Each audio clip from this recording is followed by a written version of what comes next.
Una sa inyong pagdalaw sa pambansang dambana, mangyari pa kaingatan ng inyong mga personal na gamit. Hangad namin ngayon sa magpapasal at maalis na pagbisita sa nasonasyon.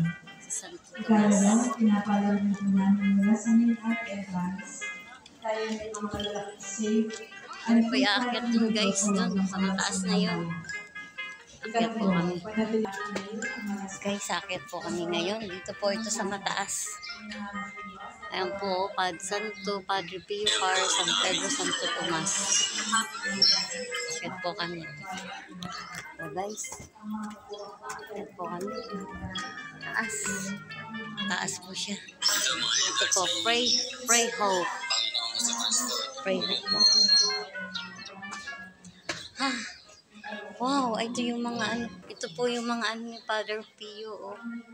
I was hard. Ito po yung kanyang mga nung unang panahon. Ito po siya. Siya po, ito po yung ito po siya noon. Oh. Ayan po, the habit of the order, praise minor.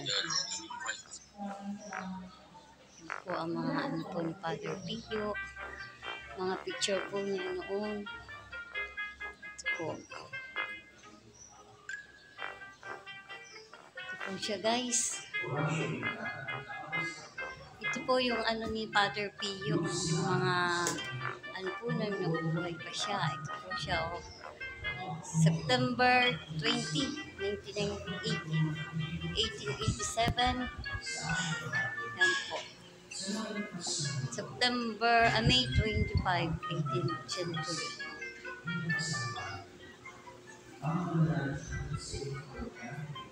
Ito po ay 4th floor na.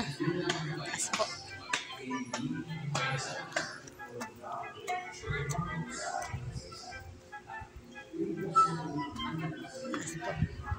Ito po yung kanyang higa. Ito po yung higaan niya.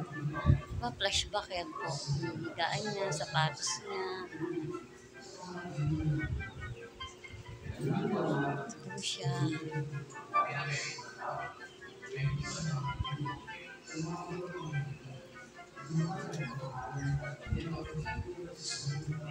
So yung box 6 God and prayer Bible. Ito po yung mga book niya. Ito po yung mga history ni Father Pio. Ito po siya. Ito po siya guys.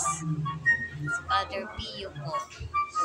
Ito po yung araw-araw weekly composition daily communion spiritual.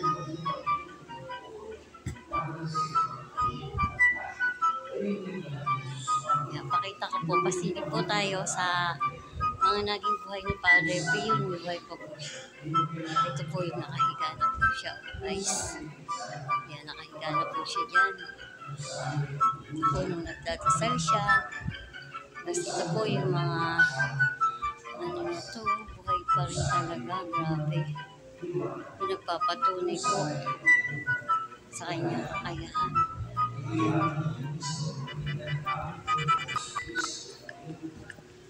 May paganito pa pala. Paikot. Ang cute ng hagdan, paikot po talaga guys. Ito na po kami sa pinakang dulo. Wow! Ay, wala pa po. Yun na po pala yung bell.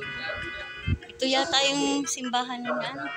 Ito po yata ang simbahan dati nung maliit lang. Ito na po kami sa kataasan.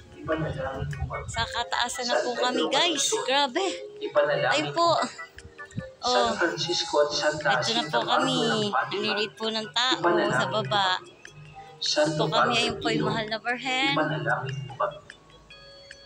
Panalangin para sa pagsasagawa ng muling kabutihan.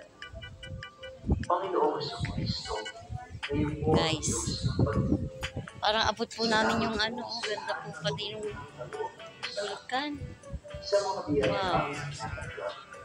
Sa kaitaasan ka lang lamig po pati ng hangin dito.